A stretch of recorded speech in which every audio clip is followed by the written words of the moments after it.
Hey folks, welcome back to the Philosophy for Philistines channel on Groundhog Day, when I'm feeling just like Bill Murray, because everything that happens just keeps repeating itself. Let me read something to you. In the Toronto Sun, written by Warmington, octogenarian churchgoer hit with lockdown ticket. This is what I had to say about that. Okay, this is enough.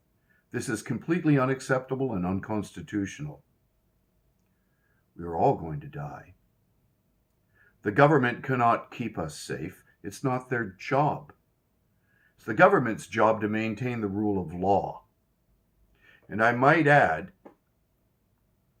that what we have today are provably lawless people in government, people who are breaking the law, who are responsible to make the law. So it should not be any surprise that when lawless people make laws, that those laws will ignore the foundation for all legal principle. Okay?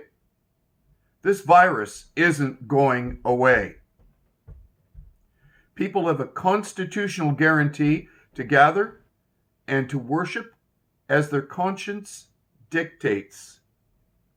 The authorities have exceeded the proper limits of their mandate and now are acting illegally against Canadian citizens. Let this sink in.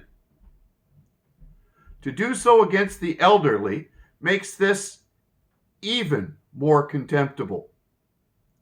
I've had enough of this idiocy. I cannot believe my fellow Canadians are not up in arms over this tyranny. Whenever you hear these nutbars make moronic assertions like the science is settled, the science is a method. It is a method of developing a theory and then trying to disprove it. That is the scientific method. It's a method of developing a way of looking at the world and then looking for weaknesses in that view. The science around COVID-19, which I like to call the CCP virus, because that's what it is. There's more information that's come out today that the virus was leaked out of the lab in Wuhan. I'm posting all the links to these articles below this video. Please read them. Please watch them. The science is not settled. Science is an experiment. They do not have a full grasp of how the virus operates.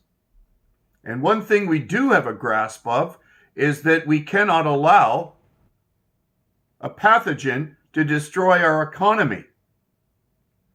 One of the things that I've always found remarkable about the radical left is that you want the government to do all these things for you, but you have no interest whatsoever how it's going to be paid or whether the money being spent on doing the things you want to do are actually getting done. No time for fence sitting. The government once again has exceeded its legal mandate to govern. It's trashing the charter. It's trashing on every single principle of English common law, back to Magna Carta and prior. The government has no right to hold us hostage, and it's time that each one of us stand up and take action, demand that our elected representatives listen, and certainly demand that the right to worship, the freedom to speak in the name of God according to our conscience, is never be interfered with by the state. I've got to ask, because it is such an incomprehensible mystery to me, how is it that people have come to believe in an idea foisted by an Italian socialist on society?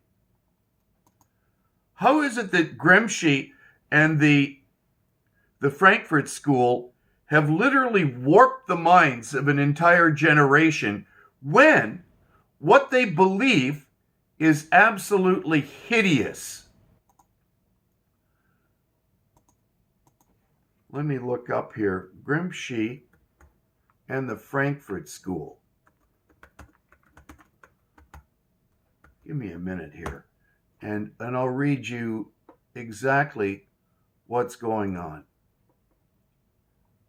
This is an excellent article. Again, it's from Vogelen View. It was published on March the 31st, 2018. And it's a description of how Gramsci influenced the school of cultural Marxism. But this is the observation made in the article, and I want you all to hear it. And with that, I'll leave you alone for today to ponder on not what I'm saying, but the reality of where we're at. One blatant technique of Marxism's perpetual war on human reality is to change the names of social political programs and initiatives in order to ensnare subsequent generations in the trap of Marxism's shifty dialectic materialism. The latter has a built-in self-serving defense mechanism that makes Marxism a win-win ideology for those who embrace it. This is why Marxism involves a program of negation, whereby theorists negate the work of previous Marxists as being incomplete, though it is important to understand that these superficial squabbles among Marxists remain in the family, as it were. According to Marxism and its many derivatives, spontaneity in human beings is the great enemy of statism. Instead, only theories that lay out a planned existence by Marxist intellectuals as are consistent with man's future emancipation. Like small children who must be closely guarded and watched for their own good, mankind cannot be allowed to waste its otherwise valuable energy on trivial endeavors, like reflecting on the nature of God and contemplation on the self.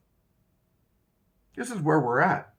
How is it that so many have come to believe something so utterly hideous and something so obviously Marxist? Those postmodernists who may be listening to that, you just keep reworking the same crap, putting a slight different spin on it, as though that changes the essence of what you're doing. And no, it ain't science. Just like that groundhog not seeing his shadow today ain't predicting that winter's going to end in 6 weeks. I'll be here to tell you about it in 6 weeks' time. Until then, wake up or get ready for the Gulag. Have a great day.